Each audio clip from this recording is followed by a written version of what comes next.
morning, friends. Today we are discussing about Pandita Ramabai Saraswati. If someone needs motivation, study Ramabai Saraswati. Ramabai Saraswati was an educationist, a social reformer. 19th century, a lady who doesn't believe in any customs. Rare woman who had learned Sanskrit, outspoken in women education. The most controversial, we can say, a Sanskrit scholar, tried to improve Indian ladies condition that time. And आज हम जब उनकी बात करते हैं तो goose bumps आ जाते हैं किस तरह एक लेडी जिन्होंने अपने सबसे पहले lost her parents, then brother, then husband and then friend and later जो उनका राइट हैंड थी, उनकी अपनी बेटी मनोरमा, उसकी डेथ। इतने के बावजूद उन्होंने काम किया, 64 के एज तक वो जी, पूरी ज़िंदगी संघर्ष में उनका बीता। और बाद में जब लोगों ने उन्हें पहचाना तो उनके नाम पे डाक टिकट भी है, बॉम्बे में उनके नाम से पंडिता रमाबाई रोड भी है। और देखिए, शुरुआत से करते हैं, डिटेल्स स्टडी में करते हैं, लेकिन उनके बारे में पढ़ते में, डिटेल में पढ़ते में मैं बहुत रोमांचित हो जाती हूँ। सोचती हूँ कि आज की नारी को, आज की पीढ़ी को उनके बारे में बताना बहुत ही लाजमी होगा। यूजीसी नेट, IAS, PCS या एनी कोई भी हमारा एग्ज़ाम है, हम पंडिता रमाबाई को सिर्फ इतना जानते हैं कि शारदा सदन किन्होंने बनाया, पंडिता रमाबाई ने बनाया। और उन्होंने और क्या किया, कुछ और दो चार बातें, उनकी कुछ बुक्स हैं, हाई कास्ट वुमेन उनकी बुक है, उसके बारे में पढ़ लेंगे। लेकिन जब मैंने इनके बारे में डिटेल स्टडी किया तो मुझे एज अ वुमेन मैं इनके साथ अपने को थोड़ा सा सामंजस्य बना पाती हूँ, बैठा पाती हूँ कि किस तरह से उन्होंने संघर्ष किया, किस तरह एक के बाद एक कितनी डेथ उनके जीवन में हुई, उसके बाद भी वो खड़ी रही। और उन्होंने औरतों के लिए उस समय ऐसा काम किया कि ब्रिटिश सरकार ने भी उन्हें 1919 में कैसे रही की उपाधि दी। अब चलिए शुरुआत से देखते हैं, थोड़ा सा उनके बारे में बोलूँगी। रमाबाई's life is testimony that no matter how much hurdles come in your life, just stood straight for the right and the truth.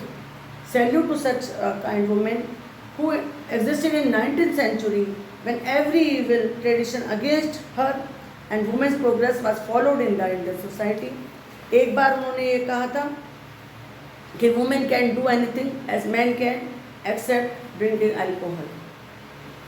जब हमारे देश में हंटर कमीशन आता है 1889 में, उनको बुलाया जाता है। देखिए, कुछ ही लोग उनके साथ सहयोग में खड़े थे, इवन बाल गंगाधर तिलक उन्हें अपोज करते रहे, लेकिन बाद में उन्होंने फिर बाद में उनको मराठा में उनके बारे में लिखा और पहचाना। जब वो हाई कास्ट वुमेन किताब लिखती हैं तब बहुत टाइम बाद फिर लास्ट में उन्हें पहचाना। उनकी जो सुधारवादी, उन्हें हम फर्स्ट फेमिनिस्ट बोल सकते हैं, जो उनके सुधारवादी लेडीज़ के लिए था, वो शुरुआत में हमारे बहुत बड़े बड़े नेताओं को भी समझ में नहीं आया था। क्योंकि एक औरत जो कि विधवा भी हो जाती है, जो विदेश में जाती है, जो बहुत 5-7 तरह की भाषाएं जानती थी, संस्कृत की स्कॉलर थी, वो जाकर क्रिश्चियनिटी धर्म को भी अपना लेती है। तो कुछ हमारे जो चाहे तथाकथित हमारे जितने भी समाज सुधारक थे, वो इतना आज का टाइम नहीं था, आज से 150 साल पुरानी बात कर रही हूँ, तो उनको अभी समझ में नहीं आ रहा था। लेकिन उस टाइम भी कुछ लोगों ने उनका साथ दिया था। भंडारकर जी थे, केशव चंद्र सेन थे, जो उनके गुरु थे, केशव चंद्र सेन ब्रह्म समाज के। अब शुरुआत से उनका कहाँ से उनका जन्म होता है, वहाँ से हम बात करते हैं। जन्म इनका एक चित पावन ब्राह्मण में होता है और ये 1877 में ये अपने पेरेंट्स को खो देती हैं। इनके जो पिता थे वो भी संस्कृत के महान विद्वान थे। इनकी जो मदर थी लक्ष्मी, वो भी महान संस्कृत की विद्वान थी। 23 अप्रैल 1858 में इनका जन्म होता है, लिबरल एक हाई कास्ट ब्राह्मण फैमिली में। Father was Sanskrit scholar. उनकी वाइफ लक्ष्मी, जो कि उनसे काफ़ी एज में छोटी थी, जो कि इनकी पंडिता रमाबाई की मदर थी, सेकेंड वाइफ थी, उन्होंने उनको भी संस्कृत पढ़ाई थी। और ब्रदर, एक भाई का नाम श्रीनिवास था, दोनों बच्चों को साथ में संस्कृत पढ़ाई थी। फिर जिस जगह ये रहते थे वहाँ पर एक अकाल आ जाता है ड्यू टू फैमिन। इनके कुछ आर्थिक संकट आता है, तो पहले पिता की और बाद में कुछ ही टाइम बाद माँ की मृत्यु हो जाती है। Then both the siblings arrived Calcutta when she was only 20 years of old। Sanskrit में इन्होंने अपनी माँ से शिक्षा ली थी, जो औपचारिक शिक्षा किसी स्कूल कॉलेज में ना लेकर माँ से संस्कृत में शिक्षा ली थी, क्योंकि पिता जो बहुत विद्वान थे उन्होंने माँ को संस्कृत का प्रकांड पंडित बना दिया था। और पिता का देखिए, पिता के जो पिता थे वो किसी टाइम मराठा के जो बाजीराव द्वितीय थे उनके गुरु थे, साठे जी, वो इनके पिता के गुरु थे। तो सोचिए कि संस्कृत का कितना महान ज्ञान इनको था। ये वहाँ आकर कलकत्ता में केशव चंद्र सेन से मिलती हैं, ब्रह्मो समाज को ज्वाइन करती हैं और ब्रह्मो समाज में जाके वहाँ पहली बार इन्हें क्रिश्चियनिटी धर्म से इनका रूबरू होता है और वहीं पर इनको बाइबल दी जाती है। और आगे चलकर ये बहुत आगे चल के जब इंग्लैंड किसी दौरे में जाएंगी तब एक सिस्टर जबरन तो उनसे मिलती हैं, क्रिश्चियन धर्म में परिवर्तित हो जाती हैं। और जब ये यहाँ पर हमारे देश में औरतों की बहुत बुरी स्थिति देखती हैं कि सती प्रथा है, औरतों को पढ़ाया नहीं जाता है, उनको कोई अधिकार नहीं है, छोटी सी उम्र में शादी कर दी जाती है। क्योंकि जब इनकी मदर भी 9 या 10 साल की 11 साल की रही होंगी तब इनके पिताजी की उम्र उस वक्त 44 साल की। ये बहुत ही नॉर्मल था, छोटी लड़की की बहुत बड़ी सी उम्र के साथ शादी कर देना।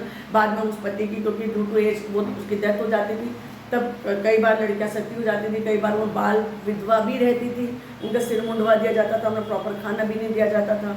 तो इस तरह की दशा में इन्होंने देखा था, इन्होंने अपनी सिस्टर को देखा था।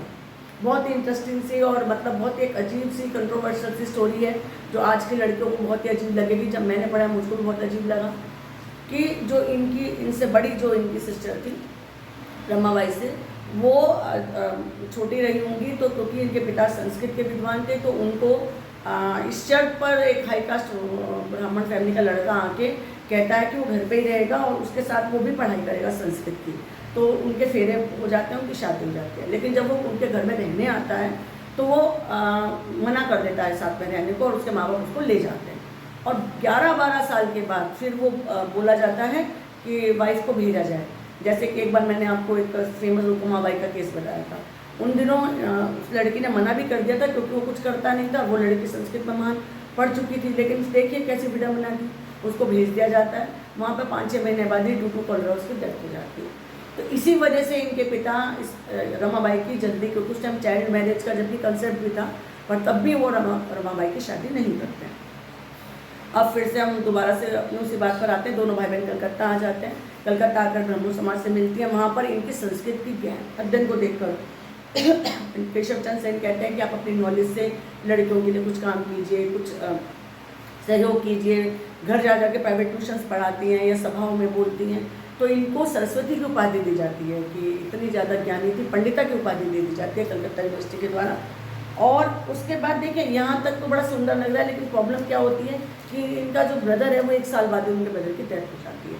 यहाँ से इनकी लाइफ बहुत एकदम सदमे में आ जाती है। कोई भाई इनका साथ था, सिबलिंग का। तब उन भाई का जो एक दोस्त था, जो कि एक लो कॉस्ट ब्राह्मण नहीं था, लेकिन वो इन्हें प्रपोज करते हैं, विपिन बिहारी मेधावी, लेकिन वो ब्रह्मो समाज से जुड़े हुए थे और वो इनके साथ शादी करते हैं। लेकिन क्या होता है कि उस शादी का बहुत ज़्यादा विरोध होता है क्योंकि इंटरकास्ट मैरिज थी, वो भी ब्राह्मण नहीं थे। लेकिन क्योंकि ये रमाबाई शुरू से बहुत ज़्यादा मुखर थी, बहुत ज़्यादा दिमाग वाली थी, बहुत ज़्यादा दुनिया को, लाइफ को समझती थी, ये बड़े खुशी खुशी उनके साथ विवाह करके असम में एक जगह जाकर ये लोग रहने लग जाते हैं। लेकिन देखिए भाग्य की विडम्बना, 1 साल बाद इनके पति की भी डेथ हो जाती है। 1.5-2 साल बाद पति की डेथ हो जाती है। हालांकि इनकी एक बेटी मनोरमा पैदा होती है, छोटी सी बच्ची के साथ ये अकेली रह जाती है। भाई की डेथ हो जाती है, माँ बाप की डेथ पहले हो चुकी है, पति की भी डेथ हो जाती है। तो उसके बाद फिर ये दोबारा से जब कलकत्ता आती हैं, ब्रह्मो समाज में प्रॉपर काम करती हैं, तो ये सोचते हैं कि औरतों के लिए कुछ काम करें, जो विधवाएं हैं उनके लिए कुछ काम करें, कुछ सोशल लेवल से इनके लिए काम करें। तो पैसा इकट्ठा करने की कोशिश करती हैं। तो ये जब ये सब काम कर रही होती हैं तो इनका यहाँ के सुधारवादियों द्वारा विरोध होता है, जिसमें कि बाल गंगाधर तिलक भी थे और लोग भी थे जिन्होंने इनका विरोध किया था। विरोध इसलिए करते थे क्योंकि ये उस टाइम स्त्रियों के लिए थोड़ा सा ऐसा काम करना चाह रही थी कि ये उनको पढ़ाना चाहती थी, उनके रोजगार की बात करती थी, उनको चाइल्ड मैरिज के अगेंस्ट थी। तो बहुत सारी ऐसी बातें थी जो परंपरागत हिंदुओं को उस टाइम समझ में नहीं आता था। तो लेकिन फिर भी कुछ लोग इनके साथ में सहयोग करते थे, जिसमें कि राणा डे जी थे। उसके बाद हम इन्हें फर्स्ट फेमिनिस्ट लेडी फॉर्म में बोल सकते हैं। इन्होंने आर्य महिला समाज बनाया, जो सबसे पहला सदन था इनका, वो आर्य महिला समाज था। बाल विवाह का विरोध किया इन्होंने। अच्छा, एक ये उसके बाद ये मूव कर जाती है, लंदन चली जाती है। इनका फर्स्ट मूव जो होगा, जब इनकी लाइफ को चेंज होगा, तो ये लंदन जाती हैं और वहाँ लंदन में जाकर ये एक क्रिश्चियन सिस्टर है, उससे मिलती हैं। रमाबाई का मैं आपको बता रही थी कि उनका जो फर्स्ट ओवरसीज जर्नी था वो लंदन के लिए था, और वो we can say first traveller log भी उन्होंने बनाया था। उन्होंने उसको मराठी में लिखा था, अपनी पूरी जर्नी की मैं कैसे जा रही हूँ। बेसिकली वो वहाँ से फंड इकट्ठा करने के लिए, क्योंकि पहले उन्होंने इंडिया में ट्राई किया था, फिर फंड इकट्ठा करने के लिए वो लंदन जाती हैं। आनंदी बहन भाई भगत करके उनकी एक फ्रेंड उनके साथ थी, और 1-1.5 साल की उनकी बेटी उनके साथ थी। बेटी के साथ वो मनोरमा के साथ ट्रैवल करते हैं लंदन। वहाँ पर वो सिस्टर जैब्रिल से मिलती हैं, जो कि उन्हें क्रिश्चियनिटी की तरफ को आकर्षित करती है। क्रिश्चियन धर्म में जाके ज्वाइन कर लेती हैं, और उनकी बेटी का और उनका धर्म का नाम भी चेंज हो जाता है। पर ये अपनी ओन शर्तों पे रहती हैं। बाद में उसमें भी वो जो अच्छी अच्छी बातें थी उसको ले लेती हैं। इसमें एक बहुत अच्छी सी बात होती है कि वो एक अपनी जो सारे उन्होंने एक वहाँ जाकर एक लिखा the cry of Indian women, जो कि मराठी में लिखा था, उसका बाद में इंग्लिश ट्रांसलेशन हुआ। वो उसके जरिए क्वीन विक्टोरिया को सुनाना चाहती थी कि भारत की औरतों की क्या दुर्दशा है, वहाँ पे क्या क्या स्थिति है। वो क्वीन विक्टोरिया को अपना वो जो राइटिंग थी, जो उन्होंने लिखा था, प्रकाशित कराया था, the cry of Indian women, उन्होंने दिखाना चाहती थी। 1883 में वो मेडिसिन पढ़ना चाहती थी। उन्होंने वहाँ जाके कोशिश करी मेडिसिन कॉलेज में एडमिशन लेने की, पर ड्यू टू सम कुछ उनको बाद में डिप्रेशन सा भी हो गया था, क्योंकि उनसे लाइफ में इतना कुछ हुआ था, हस्बैंड की डेथ, भाई की डेथ, तो उन्होंने उसमें एडमिशन नहीं ले पाई। लेकिन सिस्टर की डेथ, पेरेंट्स की डेथ, हस्बैंड की डेथ, भाई की डेथ, उसके बाद भी सिर्फ बेटी के सहारे वो लंदन में अपनी फ्रेंड के सहारे रहती हैं। यहाँ पर एक और दुर्घटना क्रिश्चियनिटी में हो जाती है। और अब क्या होता है कि उनका अपना ओन कन्वर्जेशन होता है कि वो हर धर्म के लिए ओपन है, लेकिन जो उनका सही बात है बस उसको ही लेती थी। ज्योतिबा बाई फुले, जो हमारे यहाँ पे प्रार्थना समाज के बहुत बड़े सुधारक हुए, उन्होंने उनको सपोर्टेड किया, और उन्होंने कहा कि इनका फ्रीडम, जो इन्होंने अपनी क्रिश्चियनिटी धर्म को उन्होंने सपोर्ट किया।